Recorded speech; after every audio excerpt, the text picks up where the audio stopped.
Je suis très heureux de vous retrouver encore une fois après le premier mardi géopolitique et la première version de Vendredi Jeunesse. Nous sommes maintenant à la deuxième édition du mardi géopolitique.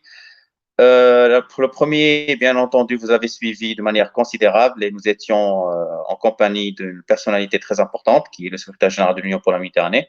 Aujourd'hui, en ce second mardi géopolitique, je suis très honoré, très ravi de recevoir une personnalité de prestige que je considère personnellement l'un des analystes, des experts les plus prestigieux, les plus importants des relations internationales contemporaines. Il est professeur, spécialiste des relations internationales, professeur émérite des universités et auteur des ouvrages de référence au niveau des relations internationales, hégémonie contestée, diplomatie de la connivence, etc. Et j'en passe. C'est-à-dire des ouvrages qui ont marqué un peu l'analyse des relations internationales contemporaines.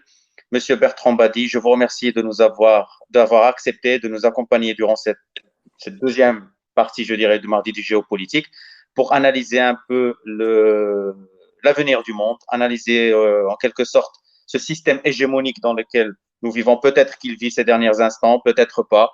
Donc, avec vous, nous allons décrypter un peu ce qui se passe au niveau international avec les différentes crises qui ont caractérisé la dernière décennie et en particulier celle que nous vivons aujourd'hui, le Covid-19.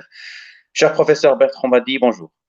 Bonjour, bonjour à tout le monde et bonjour au Maroc, dont je m'ennuie. Comme je vous disais tout à l'heure, je devais être parmi vous le mois dernier et puis ce satané virus m'a empêché de vous rejoindre. Alors, Inch'Allah, pour très bientôt. Inch'Allah, avec grand plaisir. Nous serons probablement l'un les premiers à vous recevoir après ce Covid-19 parce que nous tenons particulièrement à votre participation physique avec nous ici au Maroc. Donc, cher professeur, je pense que les participants ont eu la coutume de nous voir débattre sur des questions particulières dès le départ, mais j'aimerais bien profiter de votre présence d'abord pour essayer je dirais, d'encadrer un peu ce qui se passe aujourd'hui en vous donnant un peu la parole pendant une quinzaine de minutes afin de nous donner un bref exposé sur ce qui se passe réellement et puis on s'engagera dans un débat directement après. Donc, M. Bertrand Badi, à vous la parole. Merci beaucoup. Alors, vous m'avez demandé de traiter de l'hégémonie américaine en posant la question de savoir si elle est en déclin ou en mutation. Alors, le mot hégémonie doit retenir notre attention parce que vous savez, l'hégémonie est un concept très particulier. C'est peut-être l'un des plus vieux concepts de la science politique. Ce concept a été élaboré par l'historien grec Thucydide, bien connu, l'un des fondateurs, dit-on, des relations internationales. Et donc, ça nous met au 5e siècle avant Jésus-Christ, lorsqu'il décrivait l'hégémonie athénienne sur une association de l'époque qui était la fameuse Ligue de Délos, constituée pour faire barrage à ce qui était considéré comme la menace perse. Alors, essayons de bien cadrer ce concept, parce qu'on l'emploie un peu à tort et à travers. On a tendance à confondre hégémonie, domination, puissance. L'hégémonie, ça renvoie à quelque chose de bien particulier et que j'aimerais d'abord décortiquer. Pour qu'on puisse parler d'hégémonie, il faut qu'il y ait 4 propriétés, nous dit Thucydide, qui se retrouvent pour fonder ce concept et le rendre opérationnel. Première idée, c'est celle qui dérive de l'étymologie de l'hégémonie. Hégémone vient de l'idée du mot grec gouverner, conduire, conduire. Donc la première caractéristique de l'hégémonie, c'est l'existence d'un leader qui conduit les autres, c'est-à-dire d'un État, si on se place dans les relations internationales, qui a un rôle de conducteur de tous les autres États. Deuxième caractéristique, le conducteur, l'hégémone, ne se contente pas de ce rôle de leader, il est aussi organisateur, c'est-à-dire le propre de l'hégémonie, c'est d'organiser la coalition dont il prend la tête, d'organiser le monde qui est celui qui fait problème, produit des enjeux, des conflits et des instabilités.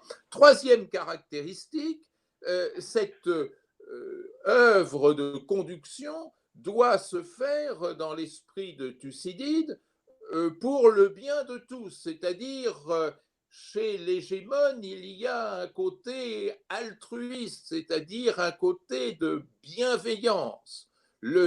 L'hégémon est un leader bienveillant, ce que la science politique américaine nomme le benign leader.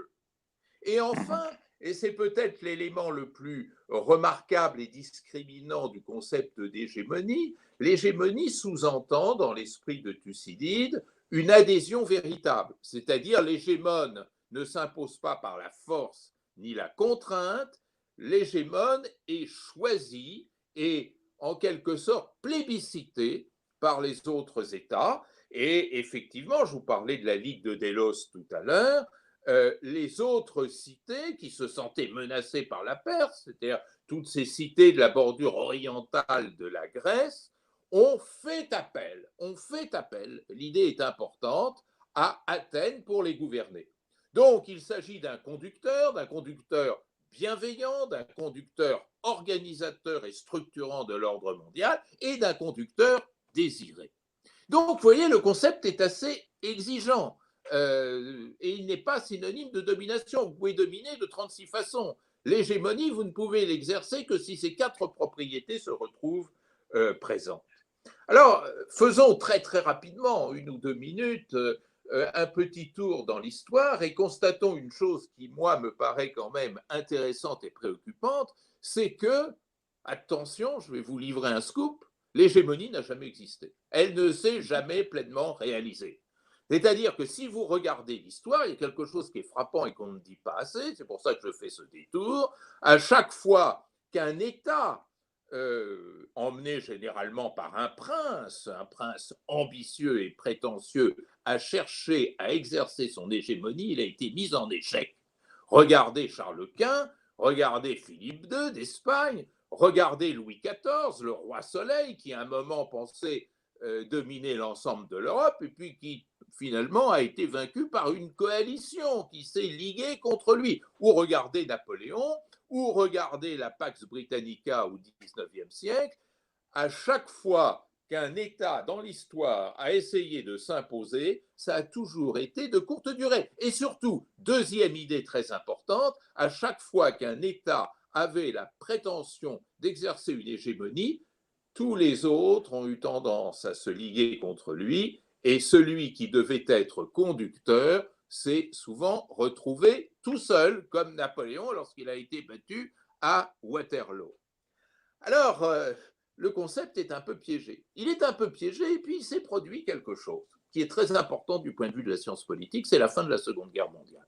Pourquoi est-ce important du point de vue de la science politique? Parce que c'est justement en 1945 qu'est née une science politique des relations internationales et qu'ont été produits les livres fondateurs de cette discipline. Et à ce moment-là, les politistes américains se sont emparés du concept d'hégémonie en disant ou en sous-entendant: regardez, l'hégémonie, elle n'a jamais pu se réaliser dans le monde, mais cette fois-ci, pour la première fois en 1945, les États-Unis vont réussir à imposer leur hégémonie. Pourquoi? D'abord parce qu'ils venaient de vaincre la puissance maléfique qu'était le nazisme. Donc, leur puissance était une puissance victorieuse, une puissance bonne, puisqu'elle avait écrasé le mal, et une puissance qui rassemblait, puisqu'il y avait autour des États-Unis toute une coalition. Et puis, ça allait encore mieux dans la mesure où l'allié de circonstance de la Seconde Guerre mondiale, l'Union soviétique, se retournait contre le camp occidental, et là, c'était toutes les démocraties occidentales qui suppliaient le géant américain de prendre la tête d'une coalition, comme ce que décrivait Thucydide à propos d'Athènes, et simplement, ce n'était pas la Ligue de Délos, ça allait être l'OTAN. Et à ce moment-là, les politistes américains disent: mais il y a vraiment tous les traits de l'hégémonie. C'est-à-dire, on fait appel aux États-Unis pour protéger toutes les démocraties occidentales face à la menace soviétique. Donc, on est en plein, et pour la première fois, véritablement dans une problématique hégémonique. Oui, mais ça ne collait pas vraiment, parce qu'en face, il y avait l'URSS. Et le monde qui se constituait, le système international tel qu'il apparaissait au lendemain de la Seconde Guerre mondiale, n'était pas un système hégémonique, mais un système co-hégémonique, c'est-à-dire partagé entre deux leaders, entre l'URSS et les États-Unis, le camp occidental et le camp soviétique. Donc, l'hégémonie américaine n'était pas une hégémonie véritablement accomplie. Et ça en a été ainsi pendant toute la guerre froide. Puis il y a eu un autre événement, 1989, la chute du mur de Berlin. Et à ce moment-là, on a dit, bah, ça y est, ce coup-ci, vraiment, ça y est. L'hégémonie américaine va s'accomplir puisque l'URSS s'effondre, il n'y a plus d'ennemis en face, donc le monde est devenu unipolaire, deux pôles moins un pôle, ça fait un seul pôle, et cette unipolarité est gérée par les États-Unis. Donc ça y est, on est véritablement dans une hégémonie accomplie. Oui, mais qu'est-ce qui s'est passé? Qu'est-ce qui s'est passé après 1989? Oh, surprise! L'hégémone, enfin arrivé dans son rôle plein et entier, va commencer à être battu partout. Il est défait en Somalie, 1992-1993, il est défait en Irak, il est défait en Afghanistan, il est défait en Syrie, non pas tant sur le terrain, mais simplement parce qu'il a été de fait exclu de la solution ou la gestion de la crise syrienne. Donc on s'aperçoit qu'au moment où il devait s'accomplir totalement, l'hégémone était battu partout, était exclu de tout, était privé de victoire. Peut-il y avoir un hégémone sans victoire? Évidemment non. Alors qu'est-ce qui s'est passé? Qu'est-ce qui s'est passé? Et c'est là que l'on comprend toute l'ambiguïté contemporaine de l'idée d'hégémonie. Il s'est passé, après 1945, 3 événements majeurs qui ont définitivement, vous voyez, je n'ai pas peur de dire définitivement, c'est dangereux en sciences sociales, mais là je le dis, définitivement mis un terme aux illusions hégémoniques. D'abord, il y a eu la décolonisation. Alors la décolonisation, on pensait que ça allait fabriquer toute une série d'États dociles qui allaient se ranger sous la tutelle des vieilles puissances. Mais dans la mesure où la plupart des pays décolonisés ont été exclus de tout, de la gouvernance mondiale, du fonctionnement des institutions internationales, dans la mesure où ces États décolonisés faisaient figure de figurants, que s'est-il passé? Eh bien, de Bandung 1955 jusqu'à nos jours, le même processus. Vous ne voulez pas de nous pour co-gouverner le monde, eh bien, il ne nous reste plus qu'à le contester. Et est monté ainsi du Sud, des pays décolonisés, tout un vent contestataire qui n'a jamais réussi ou que l'on n'a jamais réussi à intégrer dans une problématique hégémonique globale. Et puis, il y a eu la dépolarisation. C'est d'ailleurs la chute du mur dont je parlais il y a un instant. Et là, la dépolarisation, c'est très simple. C'est la chute de la puissance qui fait face. On n'a pas pensé à une chose, c'est que la puissance, elle n'est avantageuse, efficace et surtout valorisante que lorsqu'elle a en face d'elle une autre puissance. La puissance américaine était flattée par l'existence de la puissance soviétique. Il n'y a plus de puissance soviétique, la puissance américaine est dans le vide. Et non seulement l'URSS n'a pas été remplacée face aux États-Unis, c'est ce que je disais tout à l'heure, mais les États-Unis ont découvert face à eux, peu à peu, des rivaux, des ennemis, des adversaires, appelez ça comme vous voulez, qui n'étaient pas des puissants, en tous les cas qui n'avaient pas une puissance égale à la leur, mais qui avaient une faculté de nuisance qui était d'autant plus importante qu'ils n'étaient pas puissants. Et ça va de Al-Qaïda jusque toutes les formes de guérilla qui maintenant prennent le relais de la guerre classique sur les terrains africains, sahéliens, la Corne de l'Afrique, la péninsule arabique, le Moyen-Orient, la Mésopotamie et jusqu'en Afghanistan. Bon. Donc, la puissance est puissante face à la puissance est impuissante face à la non-puissance. Et puis il y a un troisième élément. Le troisième élément, c'est la mondialisation. Et ça, on ne l'a pas vu venir. Et aujourd'hui, avec la crise du coronavirus, on s'aperçoit à quel point on n'a jamais compris ce qu'était la mondialisation. Ce n'est pas facile à comprendre ce qu'est la mondialisation. Mais pour simplifier, je dirais que la mondialisation a 3 caractéristiques. D'abord, l'inclusion. Tout le monde appartient au même monde, sauf peut-être les Palestiniens, mais ça, c'est une autre affaire. Tout le monde appartient au même monde, ce qui veut dire que la mondialisation a produit un système social qui, depuis Adam et Ève, est probablement le plus inégalitaire qui n'ait jamais existé. République centrafricaine, PIB par habitant et par an, 600 $. Luxembourg, PIB par an et par habitant, 109 000 $. Et donc, cette inégalité gigantesque est devenue source de tensions très fortes, mais surtout a fait que désormais, dans les relations internationales, les enjeux principaux sont des enjeux sociaux plus que des enjeux politico-militaires que vous appelez géopolitique. Moi, je n'emploie jamais ce terme car il ne veut plus rien dire. Bon. Et face à la montée de ces enjeux sociaux, que peut la puissance? Et quel sens peut avoir l'hégémonie? Vous savez, le premier problème auquel l'humanité est confrontée, ce n'est pas les missiles nord-coréens ou les missiles iraniens. Ce n'est même pas la domination chinoise ou les prétentions chinoises. Et c'est peut-être l'insécurité sanitaire, nous en savons quelque chose aujourd'hui, mais il y a encore pire qui est l'insécurité alimentaire. N'oubliez pas que l'insécurité alimentaire, ça fait 9 millions de morts chaque année, c'est-à-dire l'équivalent de 8 attaques par jour sur le World Trade Center. C'est ça le véritable enjeu. Et on comprend très bien que l'hégémonie n'a plus grand sens dès qu'il s'agit de gérer cet enjeu qui est d'ailleurs superbement ignoré par les plus puissants. Deuxièmement, la mondialisation, c'est l'interdépendance. C'est l'inclusion, je te l'ai dit, mais c'est aussi l'interdépendance. L'interdépendance, ça veut dire quoi? Ça veut dire que nous sommes dans un monde où tout le monde dépend de tout le monde, sur le plan économique, sur le plan social, sur le plan culturel, parce que la communication est généralisée et parce que l'enchevêtrement est tel aujourd'hui qu'il n'y a plus d'intérêts nationaux souverains. Tiens, ça veut dire une chose très importante. L'interdépendance, c'est le contraire de la souveraineté. C'est-à-dire que la souveraineté perd de son sens.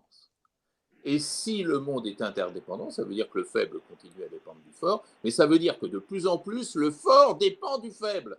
Alors, si le fort dépend du faible, comment vous allez loger votre hégémonie?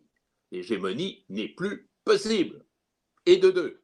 Et enfin, troisièmement, la mondialisation, c'est la mobilité. C'est-à-dire, tout le monde bouge.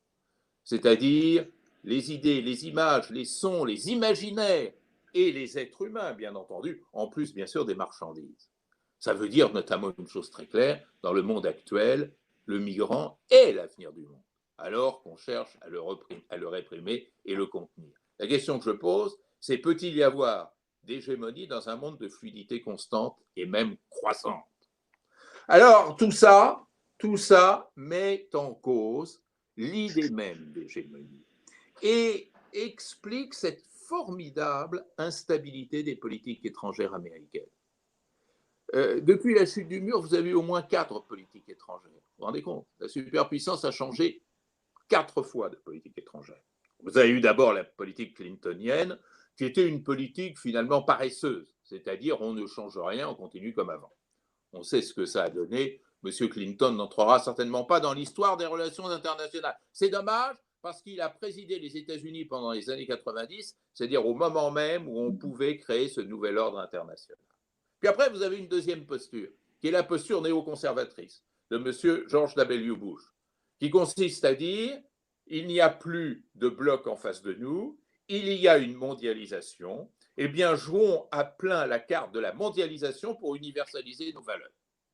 Que ce soit par le gré, le soft power, ou que ce soit par la force, style l'usage de la force en Irak pour réaliser ce qu'il appelait à l'époque le regime change, la diplomatie transformationnelle. Et ceci a abouti à un échec. L'Irak, c'est le moins qu'on puisse dire, a été un échec. Après, vous avez une troisième politique, qui est la politique obamienne, qui était de réaction aux erreurs, aux fautes et surtout aux coûts du néoconservatisme. Vous savez combien a coûté l'intervention en Irak? Près de 1 000 milliards de dollars aux contribuables américains. C'est faramineux. Donc, la réaction d'Obama, ça a été l'inverse, en disant, justement, on est dans un monde mondialisé, c'est-à-dire un monde qui n'a plus d'hégémonie. Ça a été le premier, c'est son grand mérite de l'avoir dit et de l'avoir pensé. Et donc, dit Obama, soyons plus modestes, procédons d'une part par light footprints, c'est-à-dire par empreintes douces, et donc par le marché et le soft power, ce qu'il appelait également le smart power. Et c'est la raison pour laquelle je parle de néolibéralisme le concernant, c'est-à-dire les États-Unis ne domineront plus le monde militairement, ils ont une chance de pouvoir le dominer économiquement et peut-être technologiquement. Et enfin, la dernière politique étrangère, c'est celle qui, à nouveau, a changé avec la dernière élection présidentielle de M. Donald Trump, qui est, j'appellerais, une politique néo-nationaliste. C'est-à-dire, quel est le credo de Trump? Qui est de dire, mais dans le fond, cette mondialisation que nous avons vantée pendant des décennies et des décennies, que nous avons portée, que nous avons favorisée, n'a pas été si favorable que ça aux États-Unis. Ça n'a pas été favorable aux États-Unis pour une raison que d'ailleurs les économistes reconnaissent aujourd'hui, parce que finalement, on s'est aperçu que dans la mondialisation, seul le 1% le plus riche de la société américaine tirait profit et augmentait ses revenus. La classe moyenne a été appauvrie aux États-Unis par la mondialisation. Et c'est quelque chose qui est ressenti très profondément et qui crée cette réaction nationaliste et conservatrice dans l'électorat de Trump. Et l'électorat de Trump va même plus loin en disant que cette mondialisation nous a rendus minoritaires chez nous, c'est-à-dire les minorités ethniques, comme on dit là-bas, deviennent majoritaires dans la composition de la population américaine, donc fermons les portes, les fenêtres, pour ne pas tout simplement disparaître. Et on voit bien que ce néonationalisme trumpien, c'est une sorte de leadership isolé, c'est-à-dire on veut toujours être leader, America Great Again, America First, mais en même temps, on n'est pas suivi. C'est-à-dire que c'est le comble pour l'hégémone, il est tout seul. L'hégémone a voulu sortir de la COP 21 sur le climat, les accords de Paris, personne ne l'a suivi. Il a déplacé son ambassade de Tel Aviv à Jérusalem, seul le Guatemala a suivi. Or, le Guatemala, ce n'est quand même pas l'expression vive de la communauté internationale aujourd'hui. Donc, on voit que, et je termine là-dessus, que l'hégémonie est doublement étiolée. Elle est étiolée sur le plan, je dirais, du fonctionnement du système international, car nous sommes dans un monde qui non seulement n'a plus besoin d'hégémonie, mais ne rend plus possible l'hégémonie, de par ses mécanismes d'interdépendance, d'inclusion, de mobilité.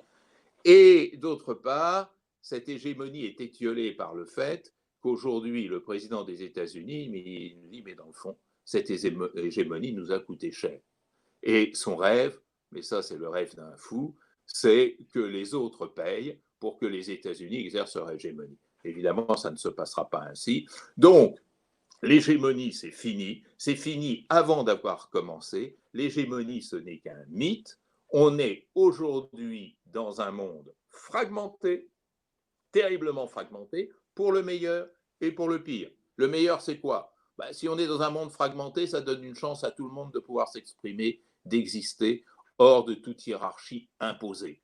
Mais le pire, c'est quoi? C'est que si on ne parvient pas à organiser cette fragmentation par une gouvernance institutionnalisée, par une gouvernance globale, alors ça risque d'être la guerre permanente et généralisée. Exactement. Je vous remercie énormément, professeur, pour ce discours introductif vraiment de haute qualité. C'est un cours universitaire, carrément. C'est vraiment un cours magistral que vous nous avez donné en quelques minutes. Ça permet de recadrer beaucoup de concepts, je dirais, de comprendre un peu ce qui se passe réellement à ce niveau-là. Je dirais, je capitaliserai sur vos propos pour essayer un peu de lancer le débat en disant que c'est vrai que je suis parfaitement d'accord avec vous dans le sens où l'hégémonie n'a jamais existé et aujourd'hui, plus particulièrement, le système hégémonique des relations internationales n'est plus d'actualité, n'est plus de rigueur, n'apporte rien. Et donc, dès que le début, je dirais, de la crise du Covid-19, nous avons discuté suffisamment sur l'avenir des relations internationales, sur le fait que les États-Unis est en déclin, voire même que sa puissance est affaiblie, et donc que le prochain hégémon sera sûrement la Chine, plus ou moins. Moi, personnellement, je n'étais jamais d'accord avec ce concept, je n'ai jamais d'accord avec cette idée-là, parce que, comme vous avez bien précisé dès le départ, c'est le fait que l'hégémon, pour être vraiment hégémon et dominer un peu, et exercer son hégémonie, il faut réunir les quatre passerelles de la puissance, puissance militaire, économique, le soft power, la puissance culturelle, et j'en passe. Donc, il faut impérativement qu'une entité, qu'un seul acteur réunisse tout ça et l'exerce au niveau international. Aujourd'hui, c'est presque quasiment plus possible. Donc, le système hégémonique ne peut pas gouverner, je veux dire, ne peut pas créer cette gouvernance mondiale. Et le fait que l'hégémonie ne peut plus encadrer les relations internationales contemporaines nous incite à penser un peu à l'avenir du monde, au fait ce qui va se passer en quelque sorte au niveau des relations internationales. Et particulièrement, je me suis concentré il y a quelques jours sur l'analyse de l'action collective au niveau international, l'action multilatérale, je dirais. Et là, je vais essayer un peu d'animer le débat avec vous sur cette question-là, puisque le système hégémonique. Et avant de poser cette question, j'aimerais bien savoir votre avis sur la question du multilatéralisme au sein du système hégémonique qui existait. Donc, vraiment, c'est de la défaillance de l'action collective au niveau international. Oui, parce que on est dans une phase de critique de la mondialisation. C'est ce que je montrais à propos des États-Unis, mais les États-Unis ne sont pas les seuls critiques de la mondialisation, ne sont pas non plus les seuls qui se considèrent comme victimes de la mondialisation. Simplement, avec les États-Unis, c'est plus spectaculaire parce que les États-Unis avaient porté cette mondialisation. Mais vous avez des réactions anti-mondialisation à peu près partout dans le monde, sauf en Chine d'ailleurs, j'y reviendrai, et dans certains pays émergents. Et cette critique de la mondialisation, qui est très profonde par exemple en Europe, se manifeste comment? Par la production d'un nationalisme de nouvelle acabit. C'est pour ça que je parle de néo-nationalisme. Ce n'est pas le nationalisme d'autrefois. Le nationalisme d'autrefois était un nationalisme émancipateur, soit de décolonisation, soit de sortie des tutelles impériales, soit de destruction de l'absolutisme. C'est donc un nationalisme de repli, un nationalisme identitaire, un nationalisme égoïste, un nationalisme de peur. Et ce nationalisme de repli et de peur éloigne presque tous les États du multilatéralisme. Le multilatéralisme est dévalué, dévalorisé, déconsidéré parce que l'actualité est à la surenchère nationaliste. On ne veut plus, et ça c'est le grand paradoxe de notre temps, on ne veut plus abandonner des parts de souveraineté à un moment où la souveraineté ne veut plus rien dire sur le plan des relations internationales. C'est un paradoxe énorme, ce qui explique le malaise, la paralysie, la tétanie du système international. Mais toujours est-il que ce malheureux système onusien est devenu l'otage de cette fièvre nationaliste. Et du coup, vous n'avez pratiquement plus d'État, je ne dis pas d'État, je dis pratiquement plus d'État, il y a des exceptions, pratiquement plus d'État pour dynamiser, redynamiser ce multilatéralisme. Alors, ce n'est pas la faute du système onusien. Le système onusien, et c'est ça l'un de ses paradoxes, il dépend entièrement du bon vouloir des États. Et nous sommes aujourd'hui dans une séquence, dans un contexte qui refuse ces logiques de délégation et d'abandon de souveraineté, donc de blocage du multilatéralisme. On le voit bien avec l'OMS. Si l'OMS fonctionne mal, ce n'est pas la faute de M. Tadros Ghebreyesus, qui fait ce qu'il peut, le malheureux, mais simplement, il n'a aucun moyen. Les États ne veulent en rien lui céder de leurs prérogatives, et même les États-Unis ont tout simplement coupé le robinet. Donc, la grande question que je me pose, c'est qu'à un moment où on a tellement besoin de gouvernance globale, qui va avoir suffisamment de ressources et de force pour relancer le multilatéralisme, pour faire des propositions et surtout pour faire en sorte que les propositions soient suivies par les autres. Pour l'instant, si vous regardez le P5, les 5 membres permanents du Conseil de sécurité, ils sont tous le pied sur le frein. Et ce qui est intéressant, c'est que vous avez certains pays qui semblent pris d'ardeur multilatéraliste. Il y en a un qui n'est pas loin de chez vous, qui est un de vos frères, qui est la Tunisie, qui est membre du Conseil de sécurité, membre non permanent du Conseil de sécurité, qui a été très actif pour produire une résolution au Conseil de sécurité sur la question du coronavirus.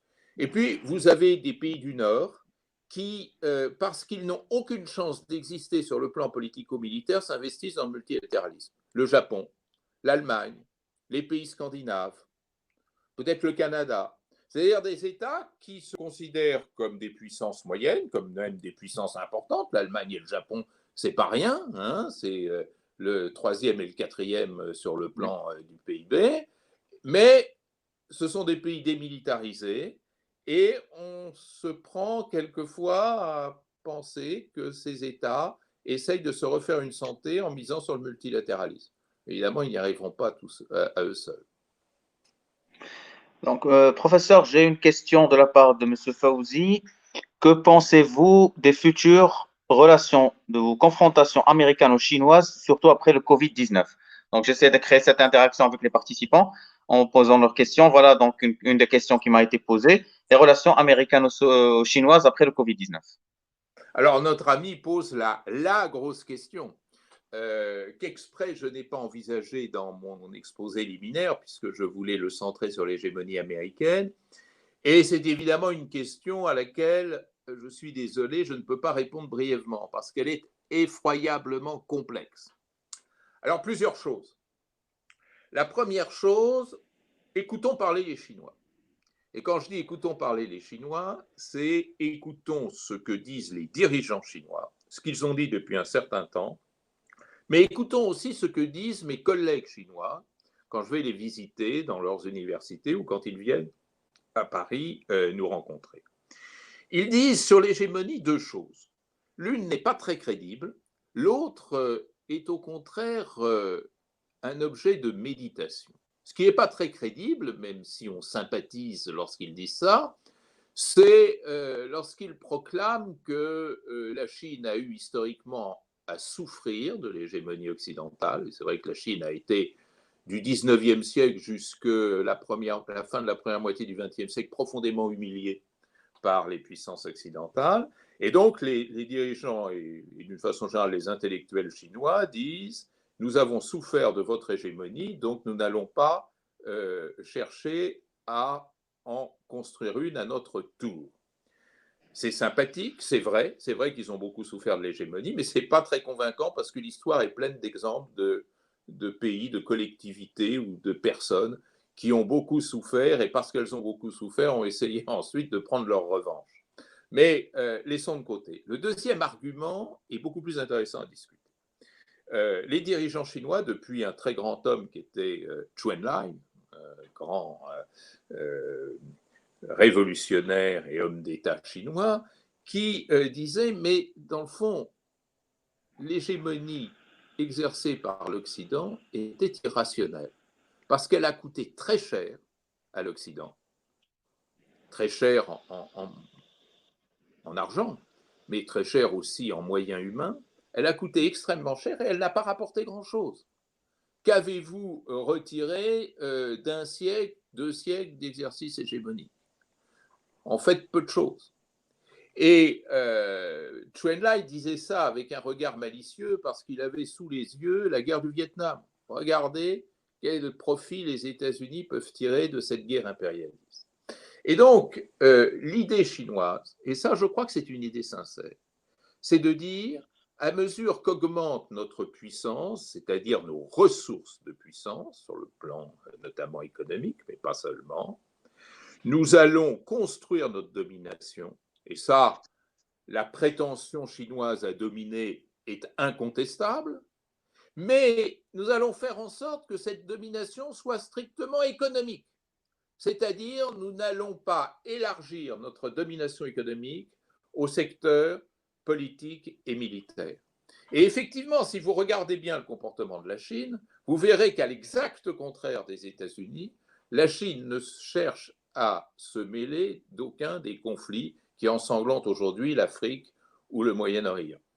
Au contraire, la Chine fait preuve d'un retrait qui quelquefois est même aberrant. Je me souviens avoir eu personnellement l'occasion d'interroger un diplomate chinois sur ce qu'il pensait du conflit israélo-palestinien, et sa réponse est partie comme une flèche, me disant nous n'avons aucun intérêt dans ce conflit. C'est-à-dire, nous n'avons rien à dire, ça ne nous intéresse pas. Et c'est, je crois, l'exacte mesure de ce qu'est le projet chinois initial, dominer le monde sur le plan économique, ne serait-ce que pour pouvoir satisfaire ses propres besoins, d'abord d'approvisionnement en matières premières et en matière énergétique, et deuxièmement, de déboucher en termes de marché pour notre commerce extérieur. Un projet économique parfaitement incarné par la route de la soie. Bien, tout ça est très cohérent. Maintenant, il y a deux problèmes. Premier problème, la position de la Chine telle que je l'ai décrite est tenable à l'échelle mondiale, elle ne l'est pas à l'échelle régionale. C'est-à-dire, ça c'est une autre loi de la science politique, une puissance est contrainte d'être une puissance politico-militaire sur le plan régional. Sinon, elle disparaît. Et dans sa région, la Chine a quand même face à elle des rivaux importants. L'Inde, le Japon, sans compter les États-Unis eux-mêmes. Bon. Et du coup, la Chine militarise de plus en plus sa présence dans la région de l'Asie orientale et notamment en mer de Chine. C'est des choses qui sont bien connues. Et puis, il y a un deuxième problème qui apparaît notamment maintenant avec la crise du coronavirus, qui est que la Chine explique de manière, je crois, assez sincère, qu'elle est vraiment intéressée par la mondialisation. C'est ce que j'ai dit tout à l'heure. La Chine ne fait pas partie des pays qui critiquent la mondialisation, mais qui au contraire la valorisent. Mais alors qu'elle est désormais, avec cette crise sanitaire, au pied du mur, elle ne fait pas du tout progresser le multilatéralisme. C'est-à-dire, elle se renferme sur elle-même, elle n'accepte pas d'enquête internationale sur l'origine de cette crise virale. Et au Conseil de sécurité, c'est ce que je disais tout à l'heure, elle a plutôt été de ceux qui ont bloqué les projets de résolution sur le coronavirus, plutôt de ceux qui l'ont encouragé. Et donc, on voit bien où est la contradiction. La contradiction est dans le fait que le pari de la Chine, c'était de pouvoir combiner, concilier un souverainisme très chatouilleux qui était le sien, avec une acceptation de la mondialisation. Et ça a été longtemps possible, sauf que maintenant, l'exigence souveraine grimpe, parce qu'il faut se protéger contre les enquêtes internationales et tout ce qui s'ensuit. Et la mondialisation se radicalise, comme on le voit avec cette crise du coronavirus. Et donc, concilier les contraires devient très difficile. Du coup, la Chine est sur une position, je dirais, plus banale de puissance dans le jeu international. Mais pour autant, je refuse totalement de considérer que le jeu de la Chine est de remplacer les États-Unis. Ça ne l'intéresse pas. Et si les Chinois se trouvent dans une position de cette nature, ça sera contraint et forcé et contre leur désir. Et je pense qu'ils ne commettront pas cette erreur. Les États-Unis, vous savez, il y a une grande différence entre la Chine et les États-Unis qu'un de mes collègues chinois m'avait mis en évidence. Les États-Unis croient en Dieu, les Chinois ne croient pas en Dieu. Quand vous croyez en Dieu, vous voulez universaliser votre modèle. Et ça, nous, musulmans, chrétiens, nous avons cette même vision de l'universalisation de notre modèle. En quelque sorte, mondialiser, universaliser le message divin. Il n'y a pas de Dieu dans l'histoire chinoise. Et donc, il n'y a pas cette idée messianique, cette idée de diffusion d'un modèle.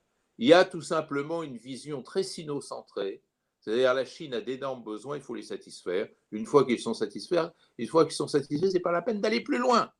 Donc, il n'y a aucun rapport entre le projet chinois et le projet américain, et considérer que les Chinois, la Chine, les dirigeants chinois accepteront de se laisser enfermer dans une sorte de duel avec les États-Unis, je crois que c'est une erreur d'interprétation. Exactement, monsieur le professeur Bertrand Badi. Je pense parfaitement à ce que la Chine n'est pas intéressée par une domination ou l'exercice d'une hégémonie au niveau international. où, dans vos ouvrages, dans nombre de vos écrits, je dirais, et notamment le dernier, l'hégémonie contestée, que j'ai eu l'occasion de, je n'ai pas encore terminé pour être honnête avec vous, mais j'ai eu l'occasion de lire pas mal. Vous avez abordé deux points essentiels. Il y avait cette hégémonie contestée, je dirais, et l'hégémonie bienveillante. Et donc, j'étais en train d'analyser ceci en même temps en pensant un peu à l'avenir du monde. Et je me disais, est-ce que, et c'est là la raison pour laquelle le titre de notre débat aujourd'hui parle de déclin ou de mutation. Donc, est-ce que nous sommes devant un hégémon qui est en déclin et donc automatiquement on va céder le pas pour un nouvel hégémon ou probablement pour la restructuration totale du système international, ou s'agit-il beaucoup plus d'une sorte de mutation, c'est-à-dire l'année électorale ou la dernière année électorale de Donald Trump 2020, probablement il y aura des élections, probablement un changement de président. Donc, est-ce qu'on va avoir une nouvelle ou cinquième politique étrangère, comme vous avez bien cité, des États-Unis pour se transformer d'une hégémonie contestée à une hégémonie bienveillante? Alors, je vous dirais que l'hégémone n'est pas du tout en déclin. C'est-à-dire, la thèse décliniste américaine est une thèse malsaine. D'abord, elle est malhonnête parce que, avant, en tous les cas, la crise du coronavirus, l'économie américaine se portait très bien, parce que les vertus du dollar et la capacité du dollar de dominer la finance internationale étaient absolues, parce que les universités américaines ont une très forte réputation, parce que la langue anglaise domine le monde, parce que les États-Unis ont un formidable pouvoir de blocage et de nuisance, on le voit bien notamment en direction de l'Iran. Donc, il n'y a aucun signe de déclin américain. Autrement dit, ce n'est pas l'hégémon qui est en déclin, c'est l'hégémonie qui est en déclin. C'est-à-dire, ce n'est pas l'acteur américain qui est la cause du déclin que nous observons, c'est l'idée même d'hégémonie qui, étant en déclin, évidemment, rejaillit sur le devenir d'une puissance qui s'est longtemps rêvée comme hégémonique. Alors, faisons bien attention, ça, c'est un phénomène que je tiens pour irréversible. C'est-à-dire, je ne vois pas, en tous les cas dans le court ou moyen terme, comment l'hégémonie pourrait se réveiller et repartir. Alors peut-être que dans un siècle, dans 2 siècles, on ne sera plus là. Il y aura un contexte nouveau que nous ne connaissons pas aujourd'hui. Mais pour l'instant, rien ne permet d'augurer d'une renaissance de l'hégémonie. Et c'est la raison pour laquelle le prochain président, je pense que vous allez un peu vite quand vous dites qu'il va changer en novembre prochain. D'abord, peut-être qu'il n'y aura pas d'élection, ce qui n'est pas tout à fait sûr, n'est-ce pas? Et puis qu'elle sera repoussée. Et puis d'autre part, Trump n'est pas battu parce qu'il a quand même un socle électoral qui est loin d'être négligeable. Mais laissons ça de côté, même si Joe Biden est élu président des États-Unis, je pense qu'il ne pourra pas revenir à une politique d'hégémonie. D'abord parce que son mentor, Barack Obama, lui-même, ne croyait plus en l'hégémonie. Et d'autre part parce que pragmatiquement, il sait qu'il n'y a pas de voie qui lui permettrait de pratiquer une hégémonie reconstruite, une hégémonie réinventée.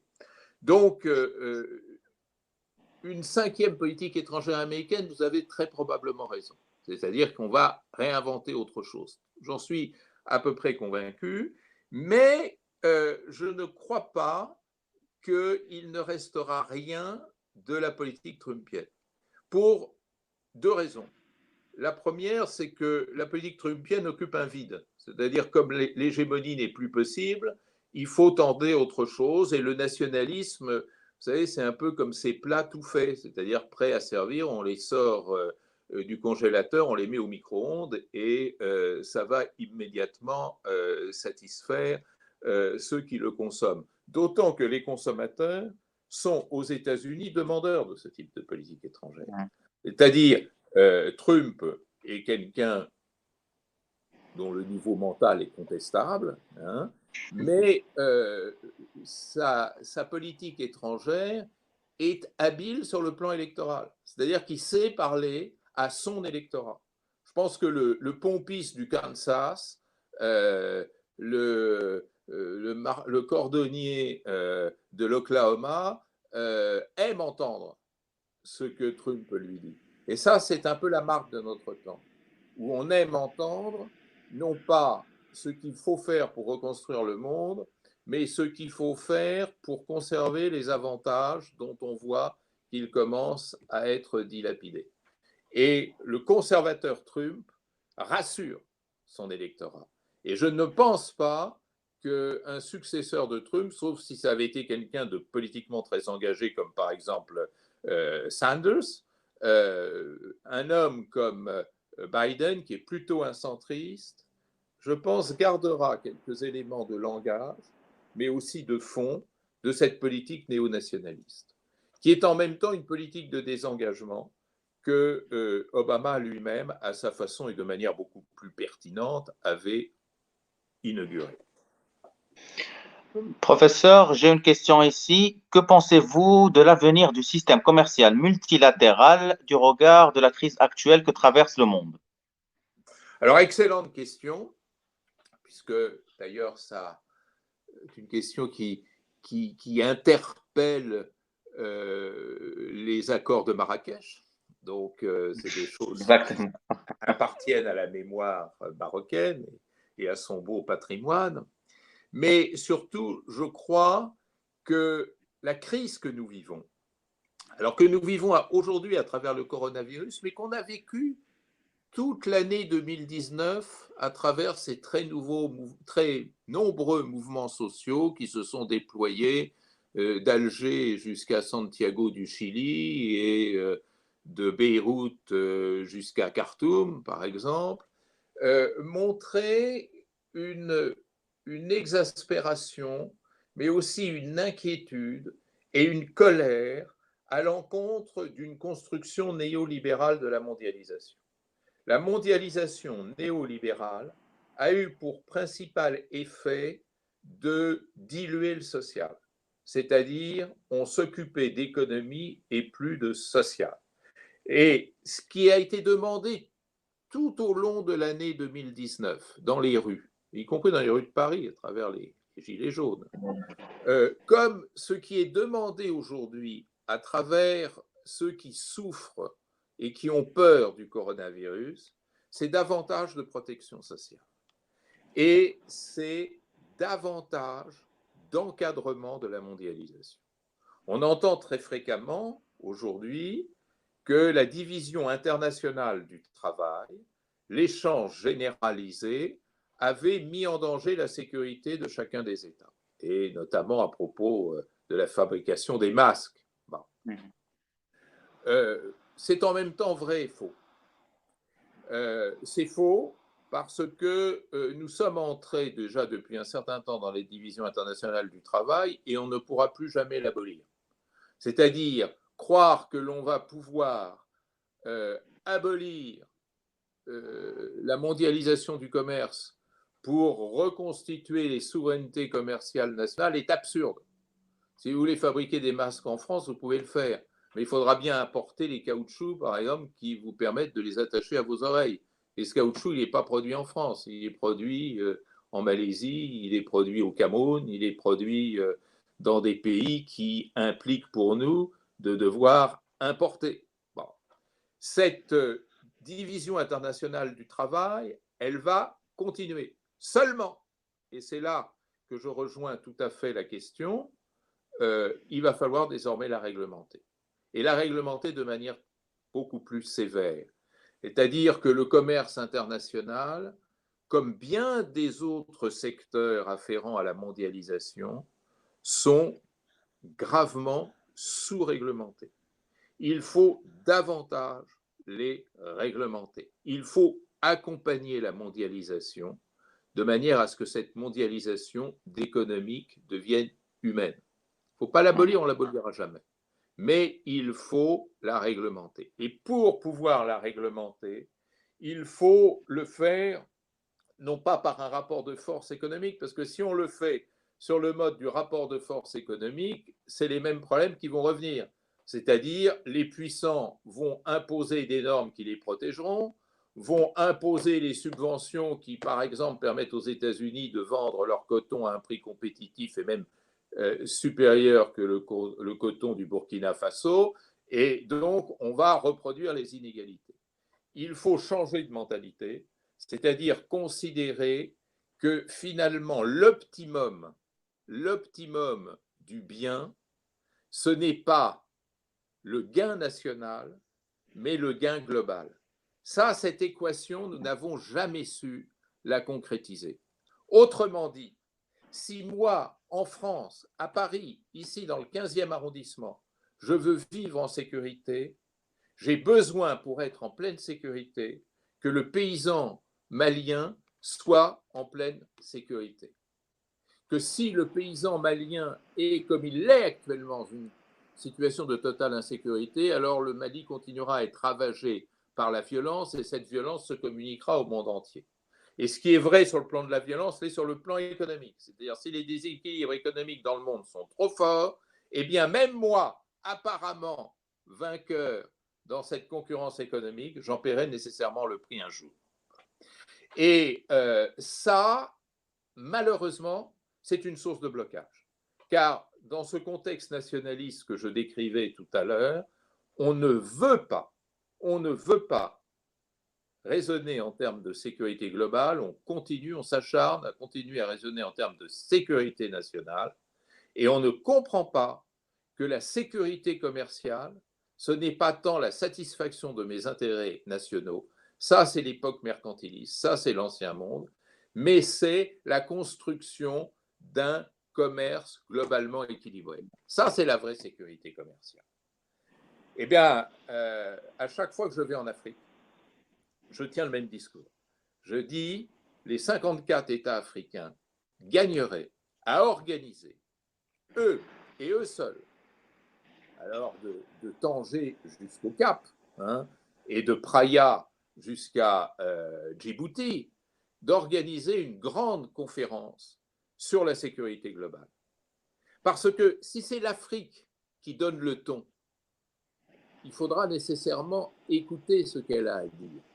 Et si on écoute ce qu'elle a à dire, ça rééquilibrera nécessairement ce que les puissances du Nord continuent à dire entre elles et répètent sans jamais savoir modifier et adapter leur discours aux réalités mondiales. Donc, allez-y, dès ce soir, faites pression sur votre gouvernement pour qu'il vienne ainsi monter cette grande conférence sur la sécurité sociale globale.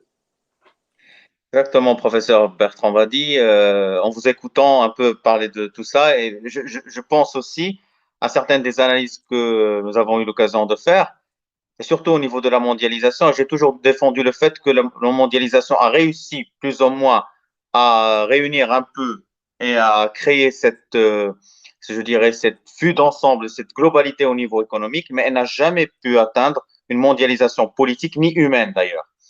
Donc, cette mondialisation, certes, a réussi économiquement, mais elle a échoué là où il fallait vraiment réussir, c'est-à-dire au niveau humain, au niveau politique.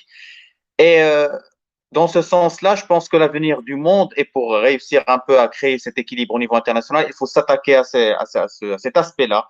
Comment faire en sorte à créer, je dirais, une vision d'ensemble, une vision globale pour faire face aux enjeux mondiaux. Donc, et là, j'invoque cette question pour passer à la seconde étape de notre débat. C'est le fait de penser multilatéral. Nous avons maintenant, nous sommes passés d'un système bilatéral, plus ou moins unipolaire, je dirais. Excusez-moi, bipolaire, unipolaire. Maintenant, nous sommes en train de vivre l'émergence d'un système multipolaire, là où il y a différents pôles, différents systèmes, je pense. Non? Non, j'ai jamais cru à la multipolarité. C'est une blague chiracienne, la multipolarité. Quand Chirac était président, c'était juste après, effectivement, la chute du mur, enfin, 4 ans après la disparition de l'URSS, et sa grande idée, c'était de réinsérer la France dans le concert international en disant, ben voilà, on est dans un monde multipolaire et la France ou l'Europe, ça dépendait des moments, constitue un pôle. Mais il n'y a plus de pôle.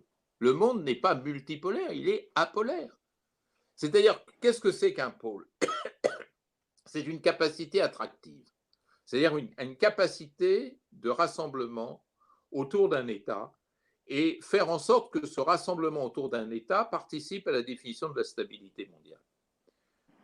Qui attire aujourd'hui? Est-ce que vous pouvez me donner le nom d'un seul pays qui attire, c'est-à-dire qui véritablement fédère autour de lui un certain nombre d'autres États pour constituer un pôle dans l'espace mondial? Où sont ces pôles? Qui? Quoi? Je ne vois pas. Et non seulement je ne vois pas, mais si vous vous penchez sur l'histoire des relations internationales, vous vous apercevez que l'histoire des relations internationales n'a été que très rarement polarisée. Elle l'a été de 1947 à 1989, 42 ans, mais avant, vous pensez que pendant l'entre-deux-guerres, le système international était polarisé? Autour de qui?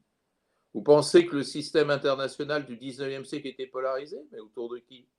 Et vous pensez que le système international après 90 a été polarisé? Peut-être pendant 2-3 ans autour des États-Unis, c'est vrai. Et puis, très vite, les illusions se sont dissipées. En 1995, les États-Unis ont commencé à leur l'englissement vers l'isolement. Il faut chasser ce concept. Ce qu'il faut, c'est une démarche globale. On est face à des risques globaux extrêmement graves, comme on le voit avec le coronavirus, mais comme on le voit avec l'environnement, comme on le voit avec l'insécurité alimentaire, et il n'y a de réponse aux enjeux globaux que globale. Alors, faire très attention à une chose, c'est que ne croyons pas que cette gouvernance globale n'existe pas du tout. Elle existe, cette gouvernance globale. Quand vous prenez l'avion, pas aujourd'hui, parce qu'on ne veut plus le prendre, mais quand nous prenions l'avion, nous arrivions à destination grâce à une gouvernance globale. Il y a une gouvernance globale de l'aviation civile qui est extrêmement stricte. Royal Air Maroc, Air France, mais les compagnies nord-coréennes ou américaines ou iraniennes se plient toutes exactement à des règlements extrêmement précis et partagés par tout le monde. Dans le domaine de la communication, ce que nous sommes en train de faire en ce moment, vous croyez qu'on pourrait communiquer ainsi d'un continent à l'autre s'il n'y avait pas une gouvernance globale de la communication? Non. Donc, quelle leçon tirer de tout ça? Ça veut dire une chose très simple, à savoir que lorsque la gouvernance globale est nécessaire, quand ça correspond à un besoin urgent, les États s'y plient. Monsieur Trump, qui casse tout, n'a jamais songé à casser le règlement de l'aviation civile internationale, parce qu'il sait que si un jour les avions ne pouvaient plus décoller des États-Unis ni atterrir, ce serait une catastrophe pour l'économie américaine. Mon espoir est là, c'est que dès que les dirigeants s'aperçoivent qu'ils ne peuvent pas faire autrement, ils font. Et si cette crise sanitaire convainc les dirigeants que l'on ne peut pas combattre le virus autrement que par une gouvernance sanitaire globale, nous aurons cette gouvernance sanitaire globale. Ça prendra du temps, ça sera difficile, mais dès lors qu'on sera persuadé qu'il n'y a pas de solution alternative, on le fera. Vous savez, il y a deux forces qui font avancer le monde, et pas trois. C'est la nécessité et la peur. Quand vous avez peur, vous changez. Quand vous apercevez que pour gagner, vous devez prendre un chemin que vous n'aimez pas, vous prenez quand même ce chemin. Voilà les deux arguments qui peuvent porter un peu d'espoir. Exactement, professeur. Je voulais justement vous interpeller, puisque nous avons presque dépassé le temps, je voulais juste vous interpeller un peu sur l'avenir, sur ce qui va se passer un peu après cette pandémie, après cette prise de conscience en quelque sorte du fait qu'il faut impérativement mettre en place des stratégies pour des gouvernances globales, comme vous avez bien dit.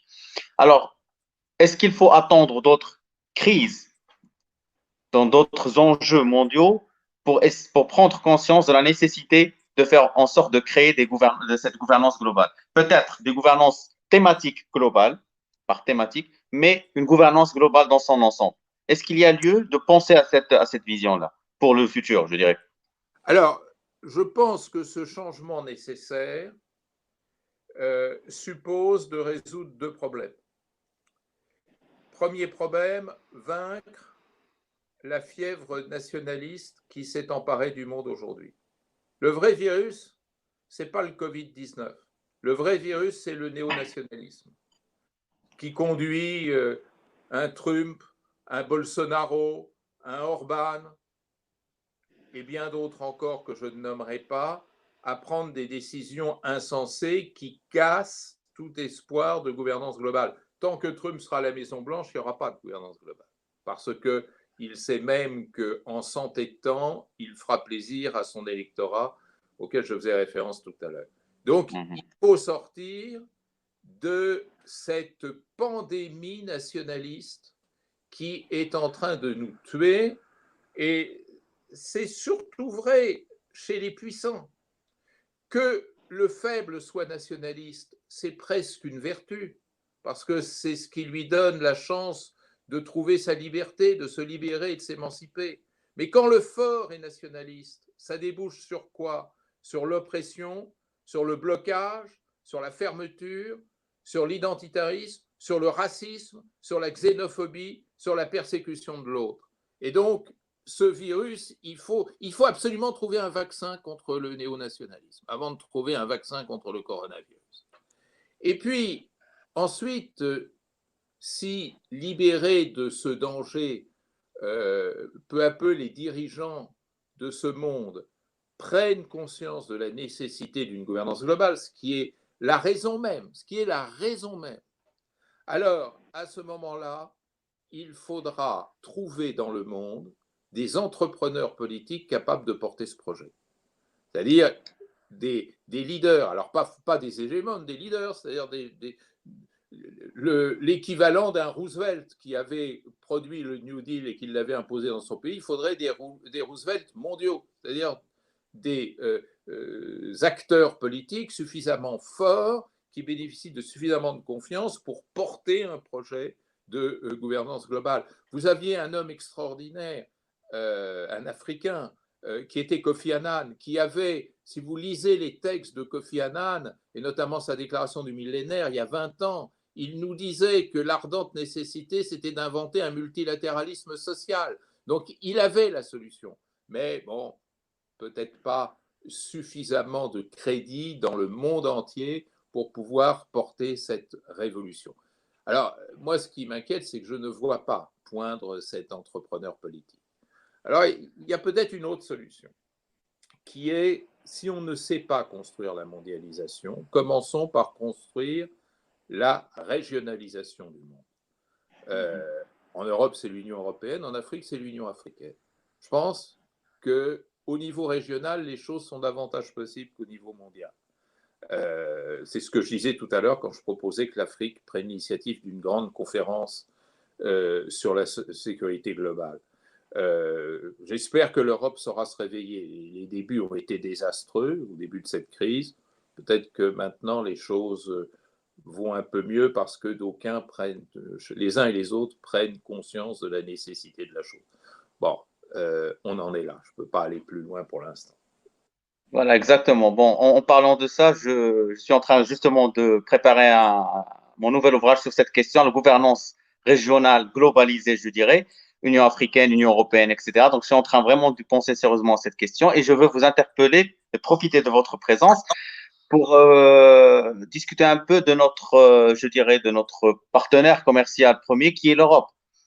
C'est vrai que notre débat aujourd'hui, c'est les États-Unis, mais je voudrais bien savoir votre avis sur l'avenir de l'Europe. Parce qu'une gouvernance régionale globalisée plus ou moins ou une gouvernance régionale internationale suppose l'existence des pôles régionaux, c'est-à-dire l'Union européenne, l'Union africaine, l'ALECA, autrement. Donc, l'avenir de l'Union européenne dans tout ça. On voit très bien que dans la crise actuelle, la pandémie actuelle, les pays européens ne sont plus aussi solidaires et ne démontrent plus cette solidarité.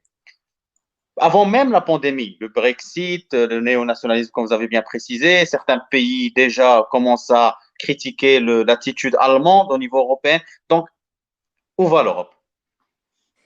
Alors, on m'a souvent posé cette question, et quand on me la posait avant la crise du coronavirus, je faisais souvent la même réponse, à savoir que l'Europe n'est plus de ma compétence, c'est maintenant du domaine des archéologues.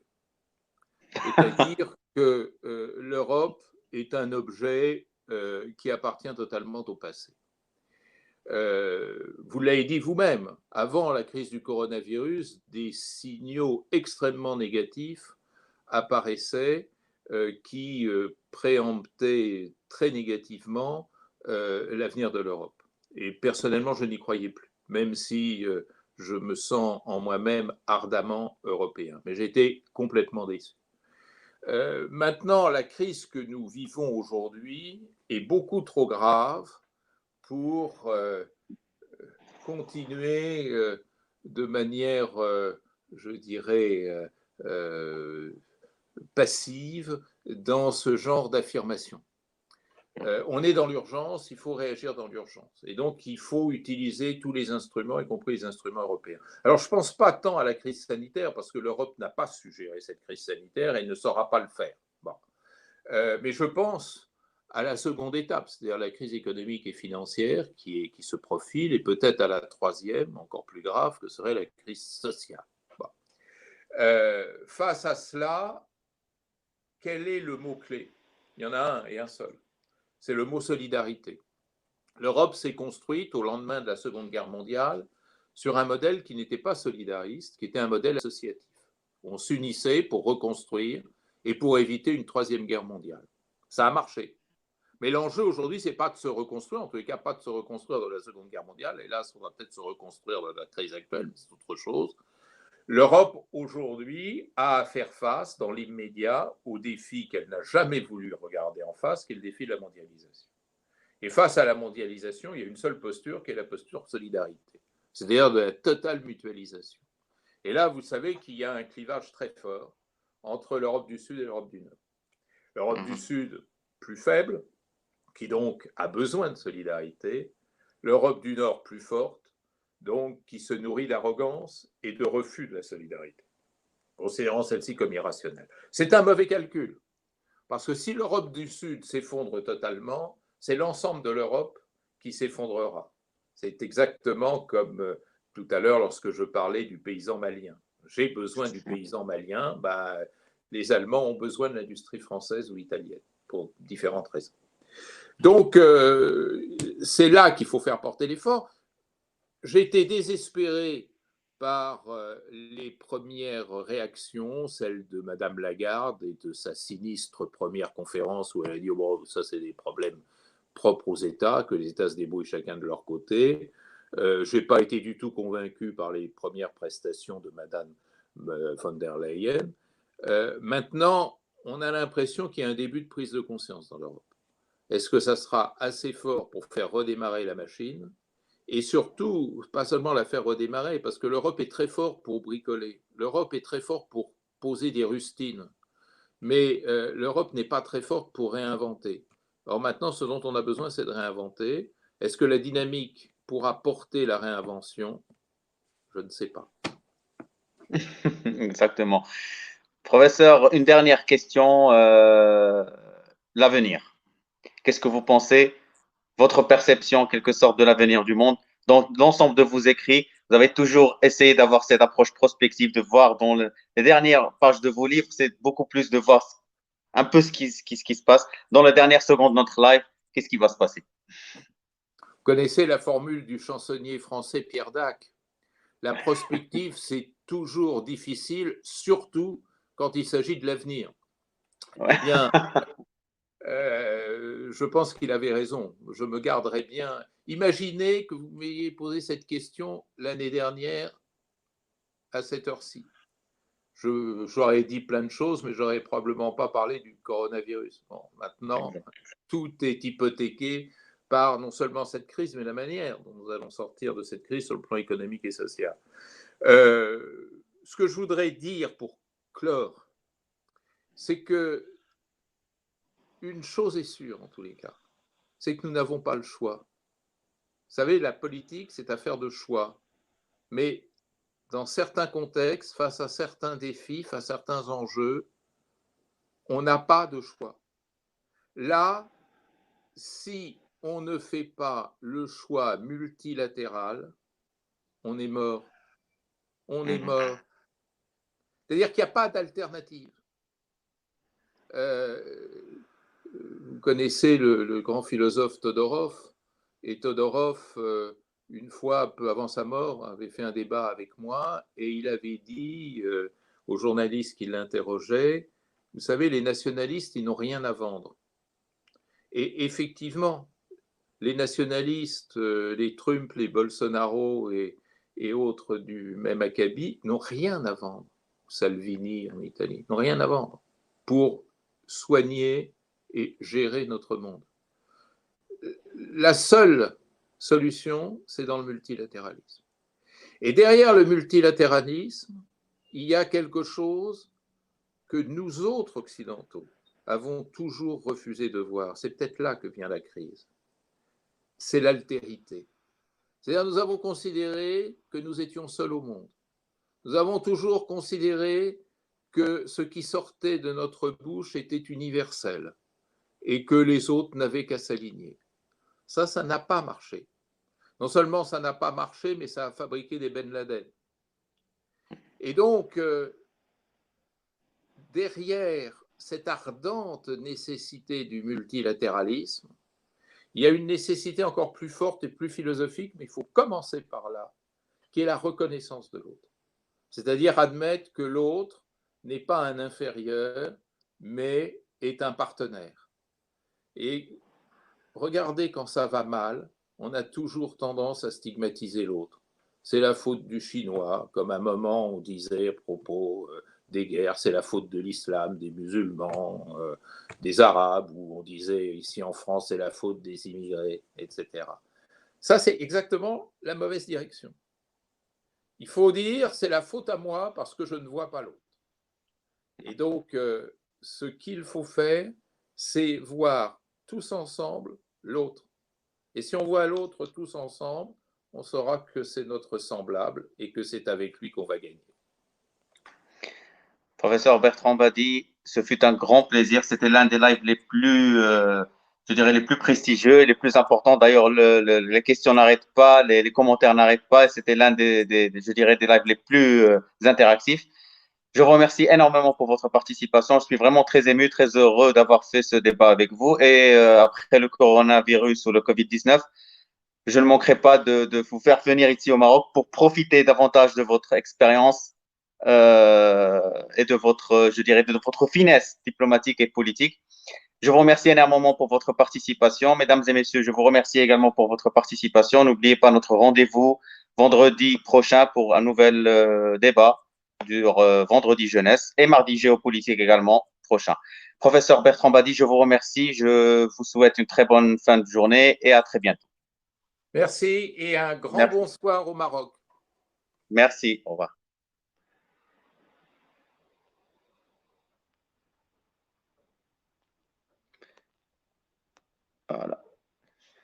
Voilà, donc c'était Bertrand Badi, l'un des artisans des relations internationales contemporaines, l'un des experts les plus importants au niveau de la géopolitique mondiale, un de mes idoles, pour être honnête.